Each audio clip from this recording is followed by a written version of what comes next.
Happy Sabbath to all of you. Looking around, I see that you are a church with a multinational type of church, which is good because that's the way the new earth will be like. In the world made new, there will be people from all over. And it'll be great to celebrate and sing together. I've been told that on top of the Aussies here, there are people from Zimbabwe, from Burundi, from Rwanda, any other African countries? Kenya. So what do I say to you? Habari gani? I feel very comfortable when I meet brothers and sisters from Africa because I'm from Mauritius. And I've spent a number of years working in Central Africa as a teacher in Congo, in Rhodesia. It was Rhodesia at the time, now it's Zimbabwe, Solusi College, and some of the schools in Rwanda and Burundi. And to meet people from those countries, again, I left Burundi just before, Rwanda just before the Troubles. You know, when there was the massacre, just happened that I left before that. And of course, speaking French, that's my native tongue, working in Congo and Burundi and Rwanda, and my brother worked in the Cameroon, so we know quite a bit about Africa. We've been in Australia, my wife and I, now since 2004. Before that, I'm just giving you a little bit of a biography here. My wife is from Iceland. So Mauritius, Iceland, that's 20,000 kilometers. So we live in the middle. And my son, whom you may know now, Pastor Terry Johnson, is married to a Texan cowgirl. His wife is from Texas. And my daughter is married to a Cypriot Greek. So it's a multinational family as well. It goes very well together, except every 4 years when there's the Soccer World Cup.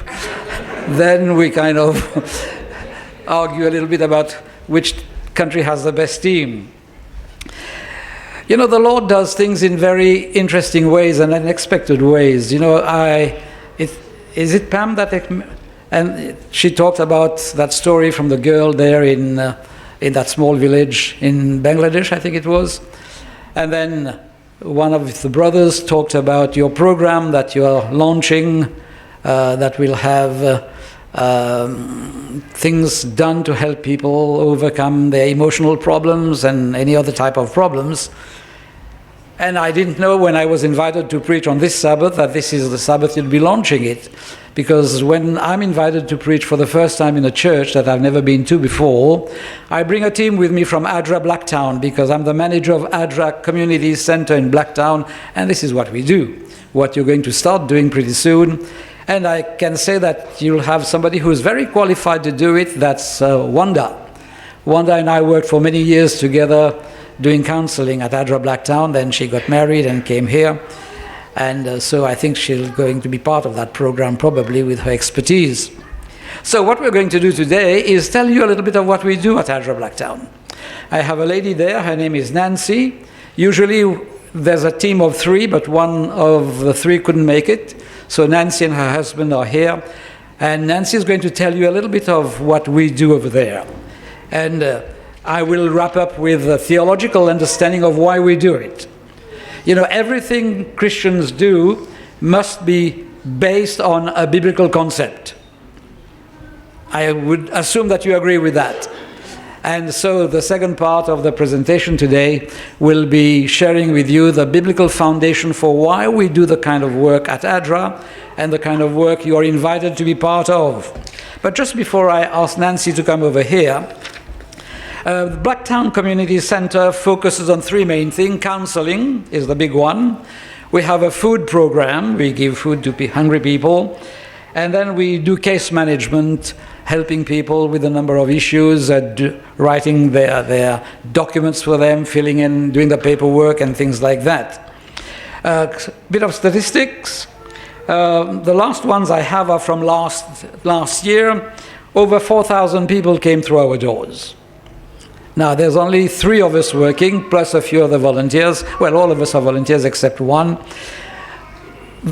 for a small place like ours, 4,000 clients coming in is quite significant. Of those, 400 came for counseling. And these are people you see for 10 hours, that is 10 weeks, some of them for a year or two, depending on the seriousness of their problems. You know, people with heavy depression, anxiety, stress. Domestic violence is the saddest thing we deal with, more and more of it today. Last year we gave over 12,000 bags of food. Again, it all comes from churches. The churches around our office donate food regularly. And we help over 1,000 people doing their paperwork for housing and other kind of things.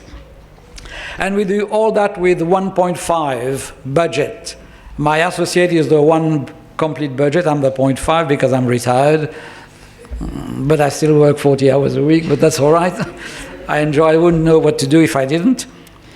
And so we help people. We try to ease their pain, which is what I will talk much more about when I come back after Nancy.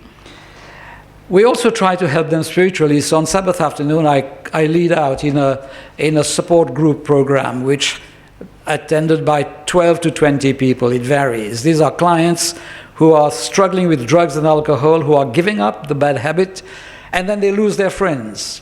And they don't want to go back to those old friends because they're going to be dragged back again. So we run a support group program for them. They come around 5 o'clock, and then we have small group discussions. I share a theme with them, and we provide dinner. So they stay until 8, 9 o'clock, some what time we watch a footy game or whatever, and they like it. But it's more than just that. We share spiritual concepts at that time, because we can't talk religion when we do counseling. It's not ethical to use people's pain to drive in our beliefs. So, but they raise questions, and when they do, I say, well, why don't you join us on Saturday afternoon? Then we are free to talk.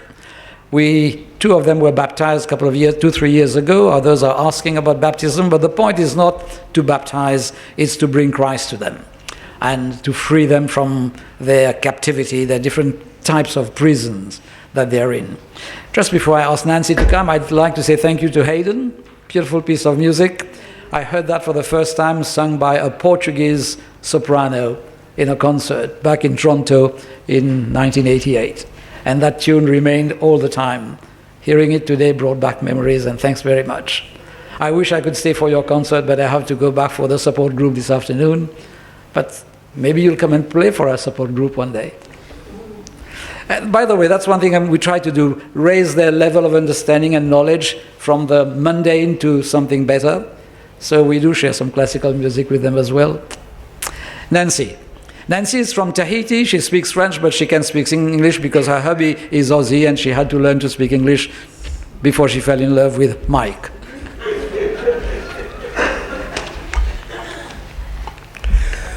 Good morning, Wollongong Church. I am humbled and privileged to share some moments with you this morning. I have got with me something very special. Children, if you're around, you see this, you know, as they fall. First, I'd like to remind each and every one of us, this was, is, will be until we finish this quarter.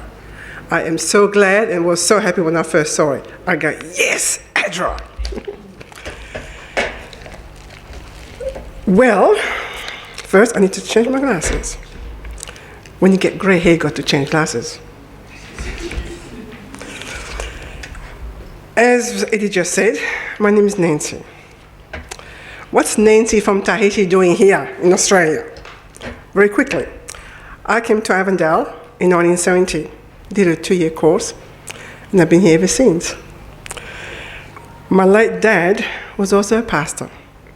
My mum was a Dorcas leader. Who remembers Dorcas leaders in the church? So now it gives you an idea why Nancy is at ADRA. Question for you. Who is ADRA? What is ADRA? What does it stand for? Can I see the hands up of those who know what each letter stands for? Oh, not too many. A for Adventist, D for Development, which was changed in 1984 to Disaster, R for Relief, A for Agency. And of course, ADRA is only one of several recognized agencies in Australia. Who knows when it was established and where? In US in 1956. I was just born then. In Australia, it arrived in 1978, and it was first known as SAWS. Anyone remember SAWS? S-A-W-S.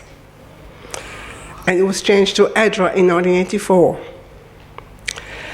One of the big things that happened with ADRA Australia, where we are under, is that in 2017, just 2 years ago, ADRA Australia joined the CANDO, C-A-N-D-O, coalition, and that stands for Church Agencies Network Disaster Operations. Why? Because we received then funding from the Australian government during disaster activations. It's very interesting. As Eddie just said, the services that we offer at Blacktown, when I first started there in early 2014, I said to myself, what am I going to do here? For how long I'll be here? One day went to 2 days a week, to 3-4 days a week, and I'm still here at ADRA. My role is to assist every single person that comes through our door looking for food. This, church members, is the most valuable item in our pantry, tuna. Apart from the handful of people who are vegetarian and vegan, this is what they come for. It is amazing because quite often we send someone down the street to buy just these. The second one is not so much the goods, it's the size. This is the most sought after size for homeless and for families. For families, there is less wastage by children. But would you believe it, we don't get this often. And my last one is also this size.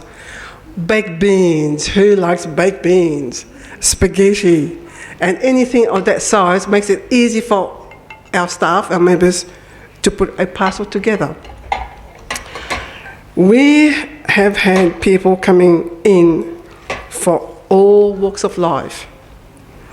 I had a lady come one day, she rings me first, she said, can I come and see you for a food parcel? Yes, you may. She rings me later, she says, oh, I don't think I can. Can you deliver it to me? Where do you live? Because we don't do delivery. She says, oh, please, I haven't eaten for 2 days and I really need it with my daughter. Things are so bad. If I tell you where I live, would you deliver? I said, yeah, I'll talk to my husband. She gave me the address. If you know Double Bay and Rose Bay in Sydney, it's that kind of suburb around Blacktown. And I was shocked. Why would she, in a well-off suburb, ring up ADRA for food?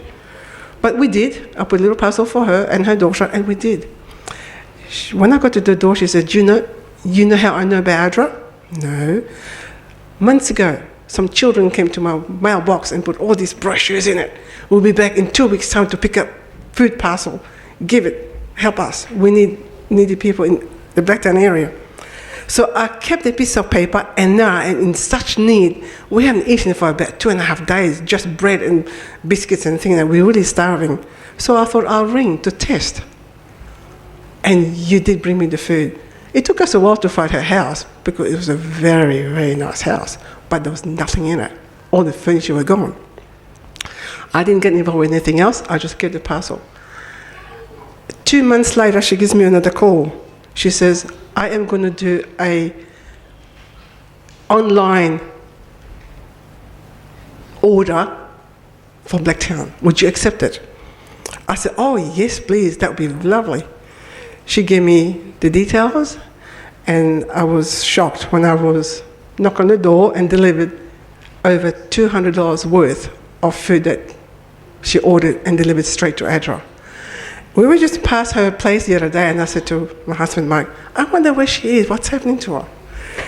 it's just amazing how much what we do, what we say at ADRA, will actually reach so far away. Unfortunately, it has been known that once or twice a month, we had to put a sign on the front door, which nobody likes putting up. And the sign has got 5 words on it. Sorry, no food, call back. We have nothing in the pantry, none of this size even, no tuna, nothing. And we had to turn people away. And they usually ask, when can we come back? Maybe this afternoon, maybe tomorrow. I don't know until we are delivered food so we can give food. We assist on average between 25 to 30 clients for food parcels per day. That's every day, which means that at the end of the week, there will be something like 120 food parcels. That's a lot. Imagine going shopping and having over 100 bags that you carry back and forward. That's what we do at the ADRA Blacktown office. I have got 2 volunteers here with me who have been helping me. One of them, I'm very happy, she's been with ADRA Fiji for some years, and she is in Sydney at the moment, and so she's helping us as well. It's amazing how you can see how one ADRA place might not be identical to another one, but the services are all focused from what we strongly believe, as in Matthew 25:32, Matthew 25:35 to 40. There are 3 words that I have decided to learn and remember for the rest of my life while I've been at ADRA. For me to remember, I've decided to put an acronym to it, some letters. DOVE, not the D-O-V-E, the bird, but D-U-V. The D for disadvantaged, U for underprivileged, and V for vulnerable. The people that come to us are all of those, plus more. We've got a young guy in his late 20s, I'd say, who is not willing to accept housing assistance.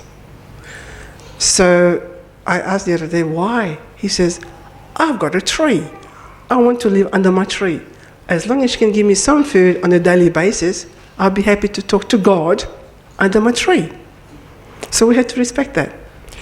But as Eddie was saying before, we have gone through some figures to get back to head office as to how we've been going. And over the years, I've noticed that it keeps going up. It's not going down. In 2015, we were having some 2,000 people that was actually fed. I keep records of how many people come in daily, weekly, monthly, and when someone comes in the door and they ask for food, that could be for himself. It could be for him and her at home, mum and dad. It could be for a single mum with 2 children or more. When they come for school age, you can see the look on their faces is really begging, please help me. Single fathers, they are the hard ones to try and cater because they're doing so tough and they are looking for help. And big families. I had someone come one day with 10 children. And I go, how's that? Oh, my daughter passed away and I'm looking after her children as well, which was her grandchildren. In 2016, we fed over 3,000, 17 over 5, 18, 7,000, and so far this year, we're over 6,000. And it's not the end of the year yet. Not financial year, but fiscal year. So we believe that we should be very thankful for everything that every single church in New South Wales does for ADRA Blacktown. And that will be with your donations, your deliveries maybe, but especially your prayers. We do feel at times vulnerable ourselves, very disappointed. I'll walk in the stock room and I'll look at the bare shelves and I'll throw my arms up. And a couple of times, who walked in, do you think? The boss himself. And he says, yes, Nancy, what's up? And a couple of times we stood there together and said a prayer. And do you know what? Within the hour, we get a delivery at the door from a church that we were not expecting a delivery from, or just some corporate, or just some families who have got extra food and bring it to ADRA, and our prayer were answered that quick. It is amazing. So my role at ADRA all this time is to do with food, organising, coordinating, pathfinders, fundraising, and my home church at New Hope, the Vineyard, I am at the front every Sabbath, trying to encourage everybody, and I put in some little competition. Every family, every member brings in one tin, only one tin. So a family of 4 would have 4 tins. And when you got 100 members, that's a lot of tins, and it does help our food pantry. I also do some work for people who cannot pay their fines, which is linked to the New South Wales Revenue Office, which is a new program. So far, so good. And I believe with your help, your prayers, we will continue at ADRA. And my husband will just give about 5 minutes as to what his little part, which is not quite like mine, does also for ADRA. Thank you very much.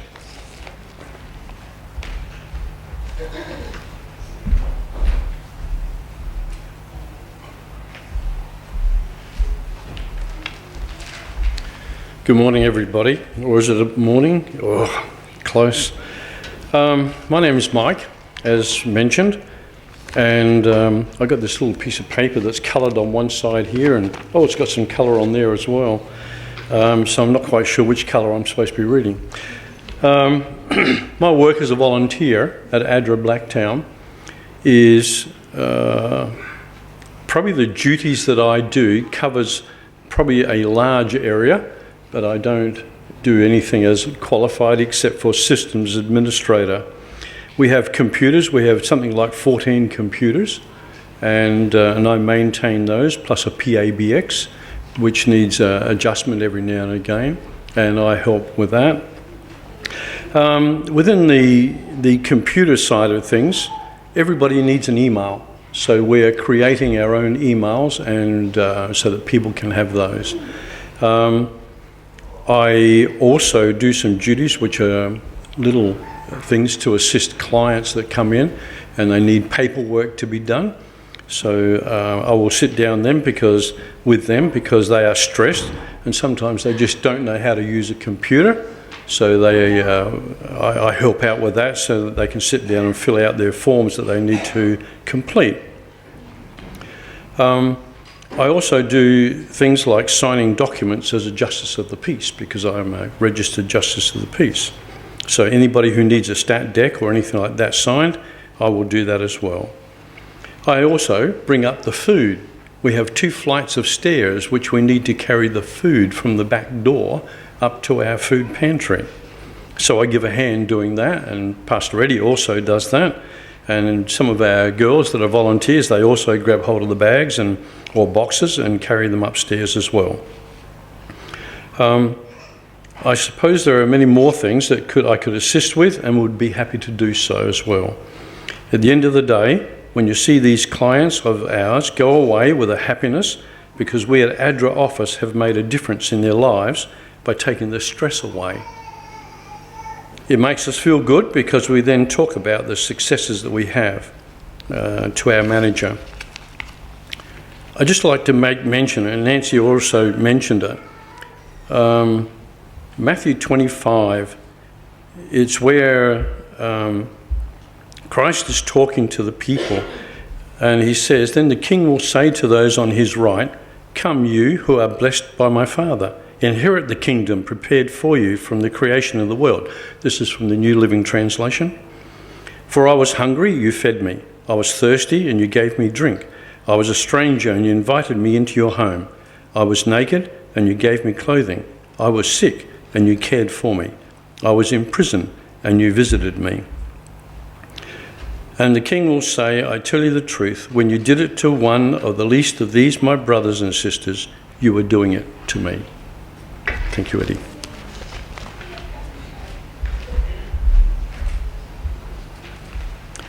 Thanks, Nancy. Thanks, Mike. When you start doing this kind of work, you need to stop and think, why do I do it? What drives me to do it? If you do it just for the statistics, it's okay, but that's not the reason. Now, when I ask the question, why do people do community work to help? And the word that comes back and again is the word compassion. We do things out of compassion. And I may surprise you if I told you that this is not the main reason why we do it. It is a significant reason why we do works of compassion, but there is a theological background that needs to serve as foundation for anything that we do for the community.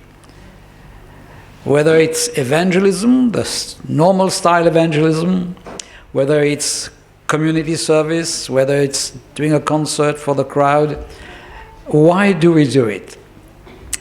I will take a couple of minutes, if you don't mind. I'm looking at the clock over there, it says 12. Doesn't mean anything. You know, my late father was a minister for 47 years, and he went to preach in a church one day, and there had been a long preamble, you know, the normal things, songs, special music, children's stories, announcement. And by the time he stood to preach, it was like 5 to 12. So he stands up, he's there, and he says to the crowd, "How long do I have?" And a gentleman stood up and said, "Pastor Johnson, you speak as long as you want, but we leave at 15 past 12.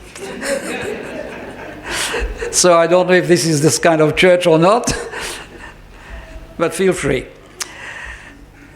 You know, when we read the Bible, we Seventh-day Adventists, and probably all Christians do it this way, we open the text and we read a verse or 2 or 3, maybe a chapter at the most, but we read the Bible little bits at a time. When is it the last time that you read the whole Bible in one stretch? Who's ever done it? Usually we take it over a year. Pathfinders, when I was a Pathfinder going back 60 plus years, we had to read 3 chapters a day, 5 chapters on Sabbath, and in 365 days we read through the Bible. Which was, for me later becoming a minister, very beneficial because I've read the Bible throughout at least 50 times. From the first word in the beginning, God, to the last word. And it helped me a lot when I was doing theology because those stories came coming back from my own memory. Let me ask you a question. Do you happen to read a novel sometimes? Adventists don't like the word novel, but there are some very good novels to read because novels are about people's lives.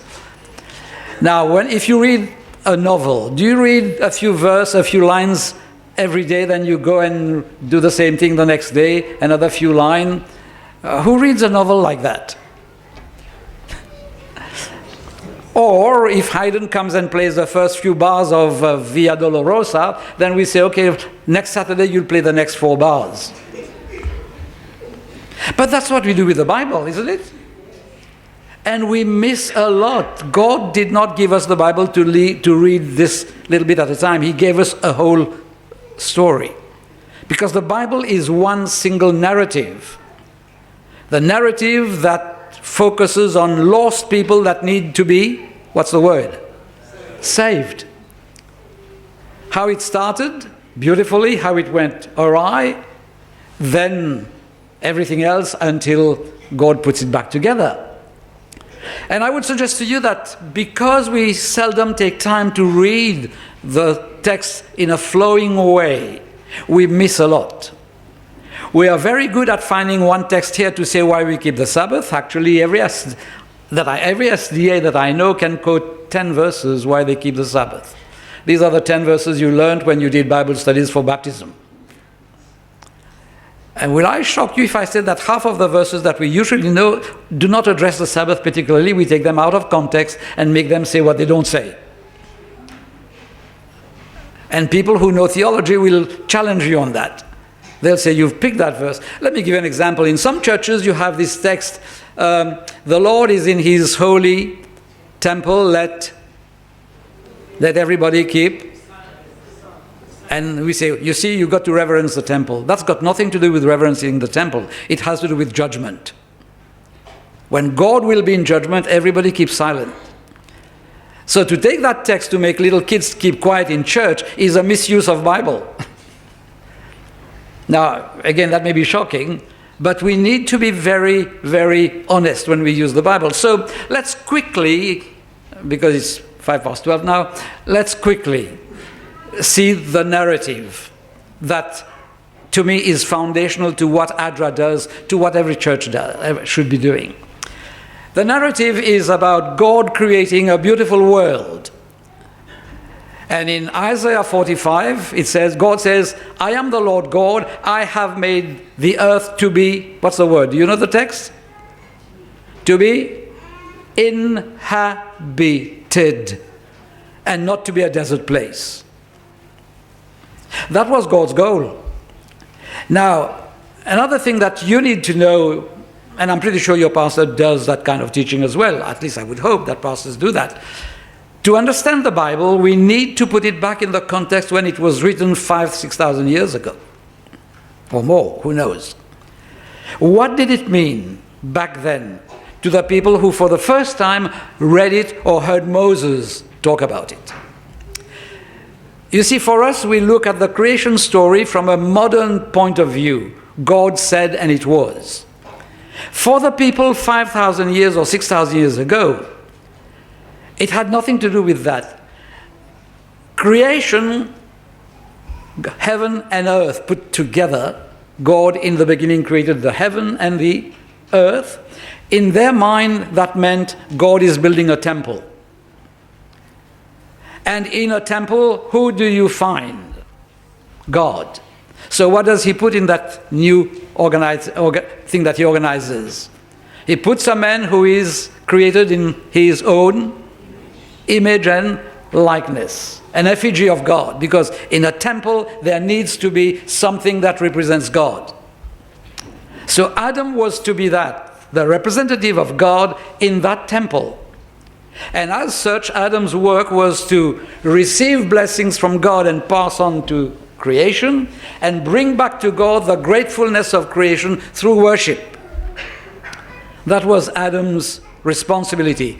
You don't find it clearly when you read it in English, but if you did the old languages, I mean Hebrew and Greek, you'd get a number of things that you don't get through translation. It says, God says, let us give them dominion. And that's what dominion is about in the Bible. Sharing blessings from God, bringing to God back worship. So if you miss that, you don't get the story of creation. But what happens? God creates a short while after something tremendously ugly happened up there somewhere. That's when Lucifer decided that he himself wanted to be like God. And that created a huge disorder in God's universe. You know, we don't think enough of those things. You know, he must have been a bright kid to be able to convince 1/3 of the angels to follow him. These aren't dummies. Can you imagine the kind of intelligence and the kind of manipulation of the brain that he did to get 1/3 of the angels to follow him? And it's against that context of disorder that God creates a temple. He creates heaven, earth, as a one unit. That's something else that we don't fathom easily. We think of heaven over there, earth over here. Creation is heaven, earth together. God in there, in the person of Adam. But Satan comes and convinces Adam that that's not good enough for him. He's got to be in the likeness is not enough. He should be God himself. So that puts God's program in an entirely, it collapses. And it collapses to a point where no one trusts God anymore. And so the next story is the story of the flood. What is the flood? Let's explain for a second. In the beginning, God created, the earth was empty and void, and what was all over? Water. What is the flood? God sending water back to undo creation. Which is incredible that God the Creator is placed in a situation where he has to undo what he's done. He covers the whole heaven and earth, his new creation, with water. But God doesn't give up. Eventually the water recedes, and Noah is given the work to repopulate the earth. Hopefully with people who now have learned a lesson. They haven't. What's the next big story? Chapter 10. You see, I'm covering the whole of Genesis now. What's in chapter 10 and 11? The Tower of Babel. So they go back again, undoing what God is doing. So God calls a second Adam. You've never heard, when you hear second Adam, you think of Jesus, which he is. But in theology, the second Adam is Abraham. What is God going to do with Abraham? Through you, the whole world will be blessed. All the nations of the world will be brought back through you and through your descendants, the 12 patriarchs. But now, Satan intervenes again. What does he do with Israel? Brings them to Egypt. Causes a famine, they go to Egypt, and they are enslaved. God's program put on hold. So what does God do? He recreates out of water. You know, there was a dry land path that God could have taken Israel over into Canaan. Why does he go through the Red Sea? Again, for us, we just read those stories like that. But the Red Sea is a symbol of the waters that cover the earth, and just as he pulled the heavens and earth out of that water, he's pulling the people out of the water now and putting them in that new country that he intends to turn into a new Eden, through which people will flock through the witnessing of his people. Now, you don't get what I'm telling you if you read little bits here and there. You've got to read it and say, what is the narrative about? But Israel fails. And so you read prophet after prophet after prophet, where God invites them to come and recapture the initial vision of filling the earth with righteous people, images of God, people in God's likeness. But Israel goes after all kinds of other gods. And that's what the prophets of the Old Testament keep talking about. And they develop their own religion, taking bits and pieces from what God gives them and turning them into a self-centered type of religion.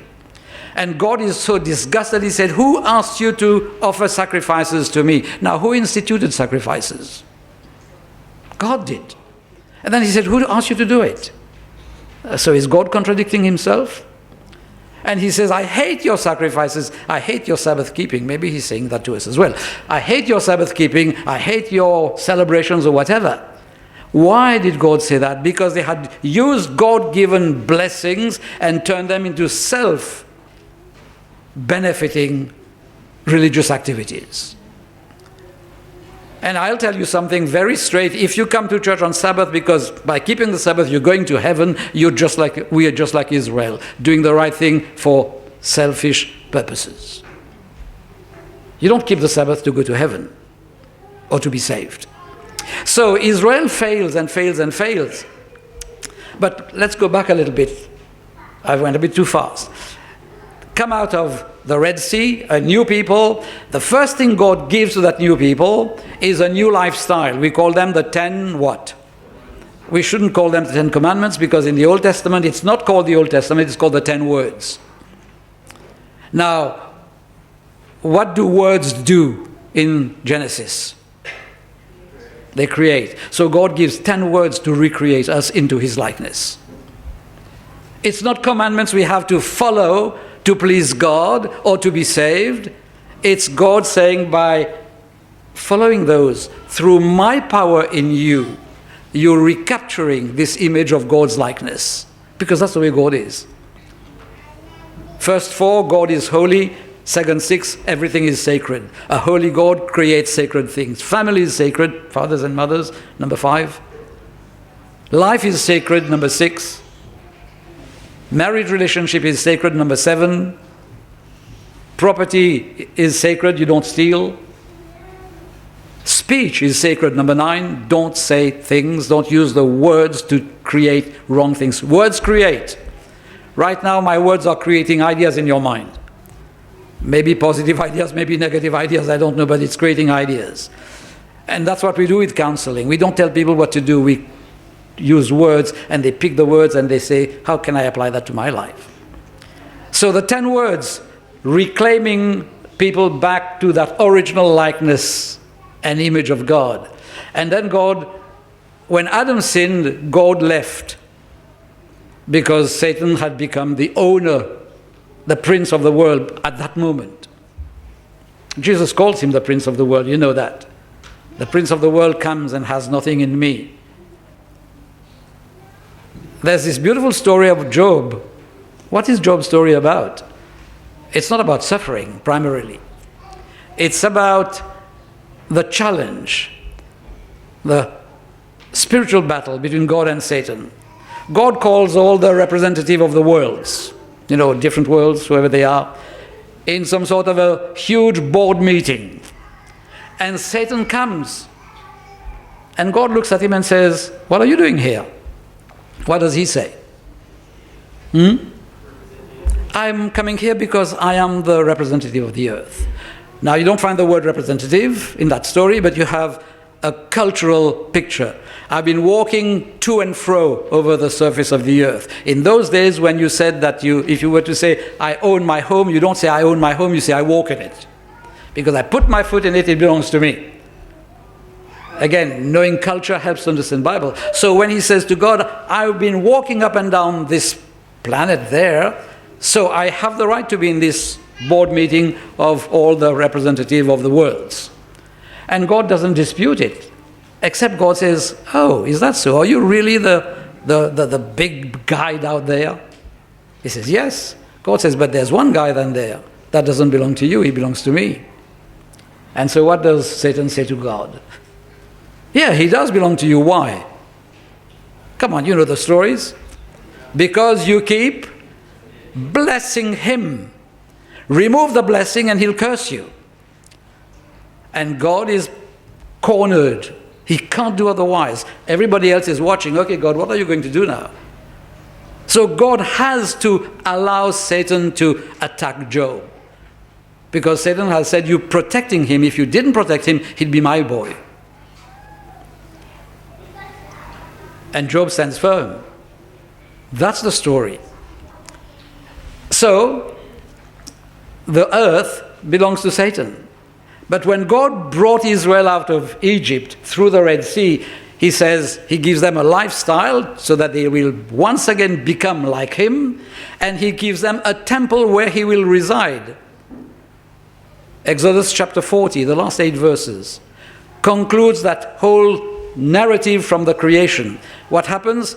The temple is dedicated, and what does it say? The glory of God filled the temple. God is there again, restarting what he had started in the garden. But then Israel fails, and we have this very sad chapter in Ezekiel 10, where Ezekiel says, I watched the glory of the Lord lift up and depart from the temple. That was the most heartbreaking thing for a serious, God-loving Jew, to sense that God is leaving. And from then on, there is no more God's presence in the temple. When the second temple was built after Babylon captivity, God is not there.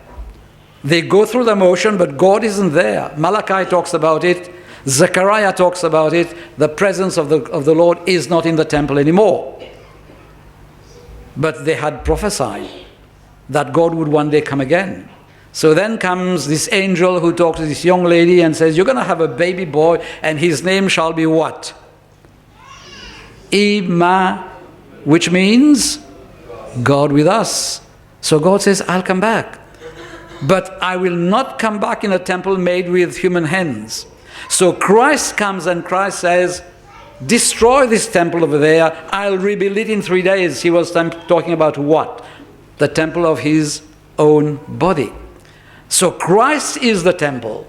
And in Christ is something interesting. He's the temple, he's the second Adam, he's the likeness of God, he's the likeness of man. Jesus is fully God, fully man in their perfection, which is what Adam was in the beginning. And so they challenge him, and that's where ADRA comes in. They said, what can you show us to prove that you're really what you say you are? And Jesus quotes Isaiah. Let's turn to Luke chapter 4.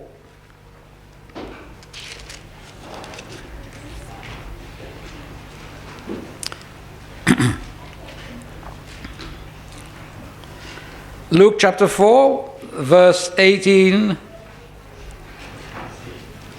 and 19. That's the first message he gives, the first speech he gives. The Spirit of the Lord is on me, because he has anointed me to preach good news to the poor. He has sent me to proclaim freedom for the prisoners and recovery of sight for the blind, to release the oppressed, to proclaim the year of the Lord's favor. So what does Jesus give as evidence that he is the second Adam? You remember what I told you about Adam's responsibility to receive blessing from God and bring worship back to God? That's what Jesus is doing. He passes the blessing from God to the poor, the oppressed, the captives, the sick, the lame, the blind, and he brings back to God their combined worship. That's what the church is about. Now the scary part is Paul. Paul says, don't you know that you are what? The temple of God. Now, do you know why, going back to Ezekiel, why did God depart from the temple in Jerusalem? Ezekiel says, you read it for yourself, but you've got to read 10 chapters here, chapter 10 to chapter 35, 15 chapters, 25 chapters. And in there, God says, I'm leaving, I'm going because of two sins, idolatry. And let me tell you this, when idolatry appears, compassion goes out of the door. You cannot worship idols and be compassionate at the same time. Impossible. So these are the two sins of Israel in Ezekiel. You worshipped idols and you forgot about the orphans and the widows and the oppressed and the poor. It goes together. Our society today is an idolatrous society, though they don't believe in anything religious. Look at the way they treat poor people, refugees, boat people, the oppressed. Now, I don't care what political party you vote for, but God tells me these are the ones you need to provide justice to. As a church, I get this discussion with church leaders sometimes. We stand up and talk about abortion, we talk about freedom of religion, we do these things. You never hear anything in our papers about the refugees. Fact or not fact? That's the way it is.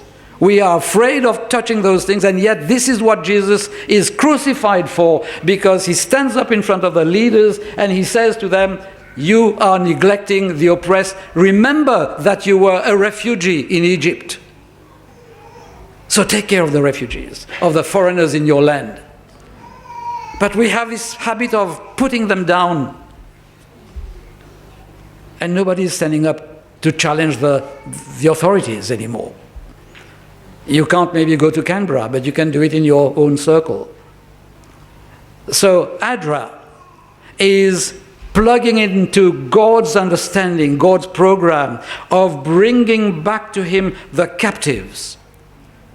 Captives of poverty, captives of racism, captives of emotional problems, captives of depression, captives of stress, anxiety, domestic violence, anger management, you name it. This is what ADRA does.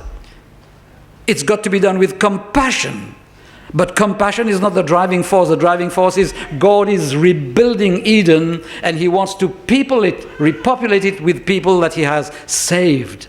And he's giving you and us and I the task of doing that. So don't invite people to your program coming soon and say, we need to be compassionate, so we've got to do it. Yes, you need to be compassionate to do it, but that's not the reason. The reason is God is recreating a new earth, because he didn't create the old one to be a desert. You know, we need to get away from this idea that God is saving us to take us into heaven. He's not. He's saving us to put us back on this earth renewed. Agreed or not agreed? We are not meant to live up there. We are meant to live down here. It'll take 1,000 years for him to finish the work. That's the millennium theory. And I call it a theory. I believe it, but it's still a theory because there's only one verse that speaks about it. Usually it's very difficult to convince people just on one text. But I do believe that's the way to understand it. But again, when people die, they don't go to heaven. We don't believe that, but many Christians do. And when Jesus comes, he'll take you there for a very short time, because 1,000 years is like what? One day. And then put us back here. And the beautiful thing is, once he puts those people back here, they have become, they have been recreated into his likeness and his image. That's you and I. And we become God's effigy in the whole universe.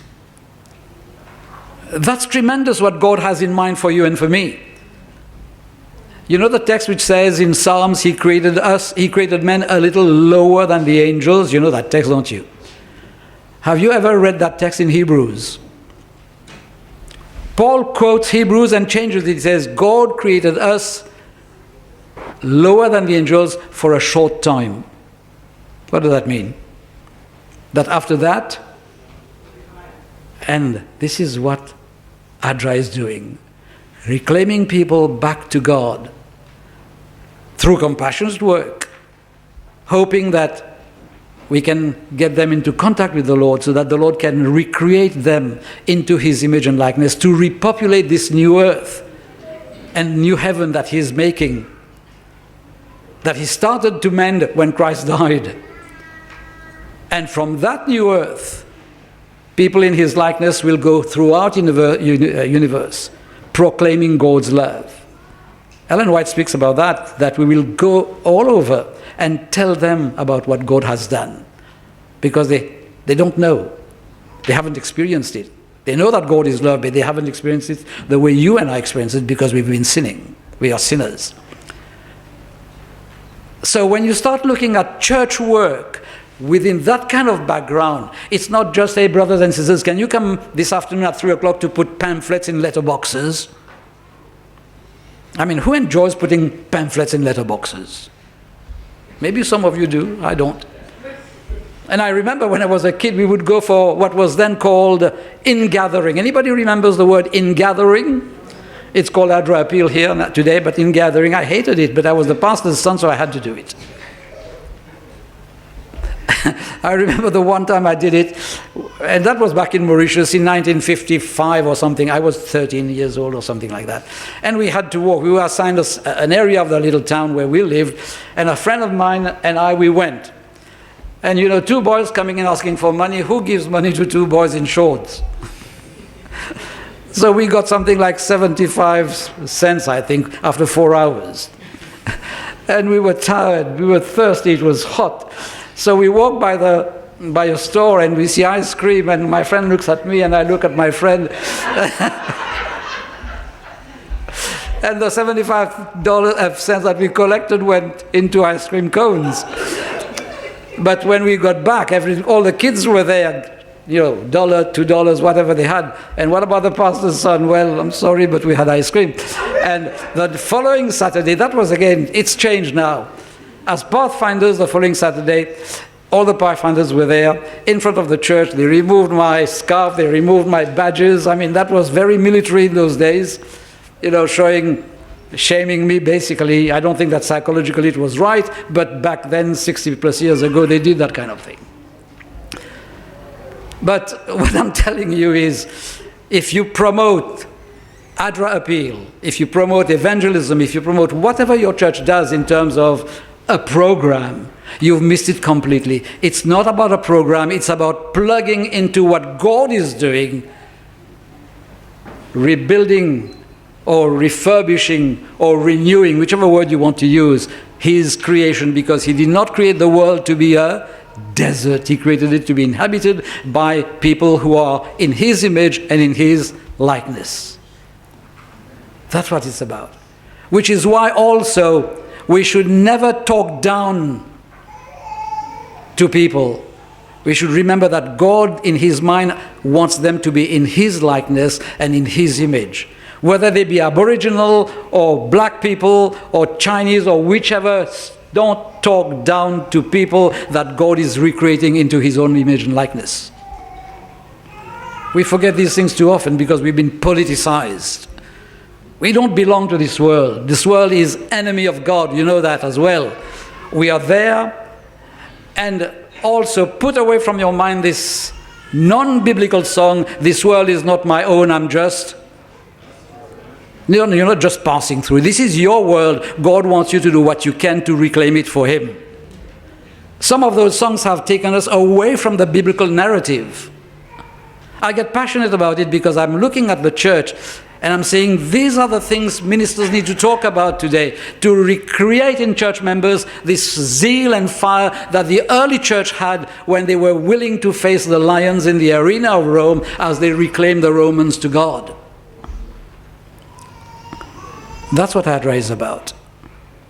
That's why we have people that come to ADRA. There's one guy in particular, his name is Malcolm. You don't know him, so I can name him. He's been coming for 7 years, hasn't changed, but he keeps coming. And when he comes, everybody knows, because for 7 years, as far as I know, he's not taken a shower. The whole office stinks. When he goes, we have to. But he comes in, we hug him, we feed him, we talk with him. And one day I said, "Malcolm, you've never followed the advice we've given you about your drugs and your alcohol. Why do you keep coming?" And he looked at me and his eyes started to water, and mine did when I heard him. He said, "Eddie, this is the only place I feel I'm a human being. Out there, I don't exist. And if it's only for Malcolm, we'll keep our office open." Because I look at Malcolm and I see, and I pray for Malcolm every day, God, you want him to be in your likeness and your image, and maybe ADRA can help in that. So you wanted a theological understanding of why we do ADRA? ADRA is not like the Salvation Army. ADRA is not like the Vinis. ADRA is not like Anglicare. These do out of compassion, and it's beautiful, but we have this added dimension for why we do it. But I don't know that the church has ever been told about that. It's taken me years to think, "Eddie, why do you do it?" I've been a pastor for 38 years, then came over to Australia. They said, "Will you take ADRA?" And I said, "Yes." By the way, I said, "I will take ADRA, but don't ask me to do accounting because I'm not good at figures."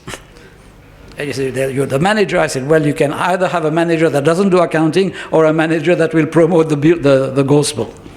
And that's the way it went. So to this day, I don't look at the accounting, I don't look at all these things. They're not very happy about it, but I say, I'm 77, you can replace me anytime you want. I don't care really. But I'm enjoying it for that purpose. That's why every Sabbath afternoon I have that program going on. Because we are part of this beautiful thing called God's new creation. I would pray that God gives you that understanding and the heart that goes with it. And that when you go out in the streets of Wollongong, you see the misery and the poverty behind the beautiful mansions or behind the hovels, because they're both. But people are hurting. There was a song that came out in the early 70s, which people with white hair like us, or with no hair like Mike, or with a white beard like our brother, they will remember. The younger ones will not. If I told you the name Mactel, does that mean anything to you? No, it was one of the pop singers of the day, but he has a song that has remained a favorite song to this day. It's called The Streets of London.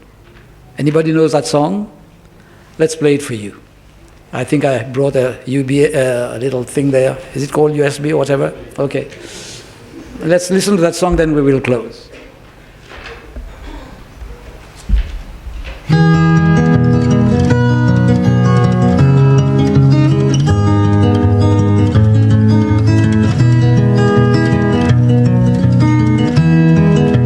Have you seen the old man in the closed down market, kicking up the paper with his worn out shoes? In his eyes you see no pride, and held loosely at his side yesterday's paper telling yesterday's news.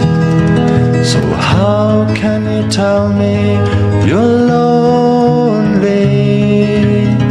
and say for you that the sun don't shine? Let me take you by the hand and lead you through the streets of London, show you something to make you change your mind.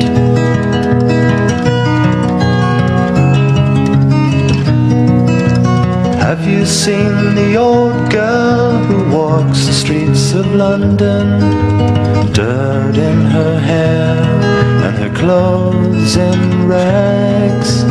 She's no time for talking, she just keeps right on walking, carrying her home in 2 carrier bags. So how can you tell me you're lonely and say for you that the sun don't shine? Let me take you by the hand and lead you through the streets of London, show you something to make you change your mind.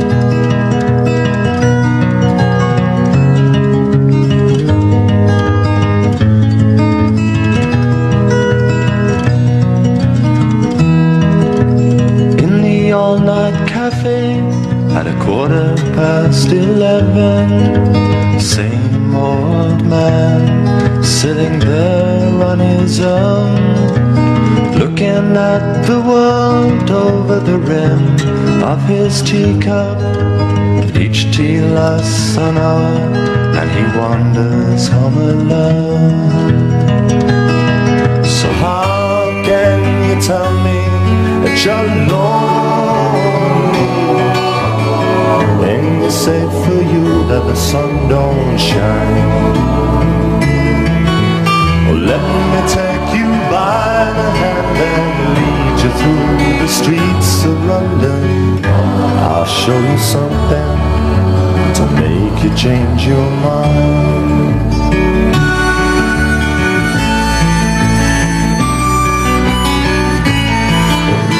Have you seen the old man outside the seaman's mission? Memory fading with the metal ribbons that he wears. And in our winter city the rain cries a little ditty for one more forgotten hero and a world that doesn't care. So how can you tell you're lonely and just say for you?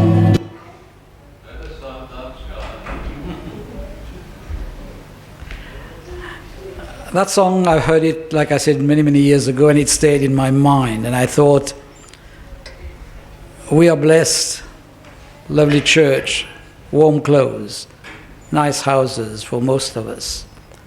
Do we have eyes that see the streets of Wollongong, or the streets of Sydney, or Blacktown?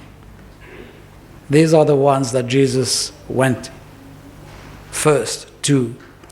And he shocked the establishment when he said to all those Jews, very religious, following all the trappings of their faith and religion, He said, you call yourself the sons of Abraham. You don't understand. I can create sons of Abraham from the stones. Then he makes this shocking statement. The pagans and the prostitutes and the gays I will add, and the LGBTI I will add, will be in heaven before we are, if we don't have a different way of looking at the poor and the oppressed. Amen.